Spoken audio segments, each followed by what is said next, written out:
जय जगन्नाथ जय शिव शंभु। पवित्र धवळेश्वर उपलक्षे आपण मानक शुभेच्छा एवं शुभकामना।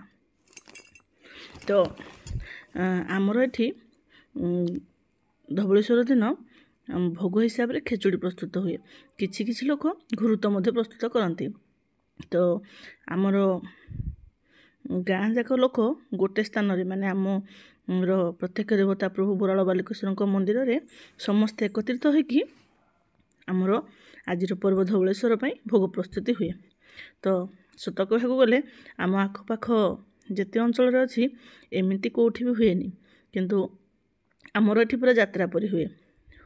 होटेल मध्य बसे लोक बहुत आसती देखापी आउ तो से आज आमर धवळेश्वर उपलक्षे तो भोग प्रस्तुति सबू आमर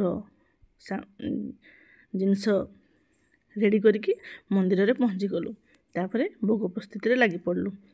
तो देखु के सुंदर भाव लोक समागम होती आमर भोग प्रस्तुति चली।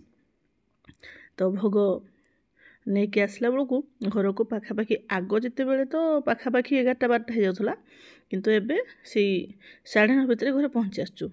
तापर आसला परे पुणी आमर खेचुड़ी सहित खावाई तरकारी प्रस्तुत हो गला। तो सबू प्रकार पनीपरिया को लेकिन आमर जमी गरमना संक्रांति आमर घांट तैयारी हुए ठीक सेमती सेते पनीपरिया को अवश्य एकत्रित करा जाएनी पाखापाखि सेमती हो जाए। तो आमर गोटे घांट प्रस्तुत हो गला।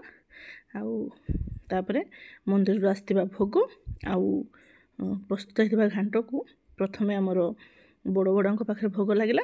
तापरे परिवार समस्त लोक ताको प्रसाद भाव में पाइलु। तो मु तो देखी बहुत एरिया रे आमर साई मुड़िया सब किछि किछि लोक मिसिकी भोग रोषे हुए।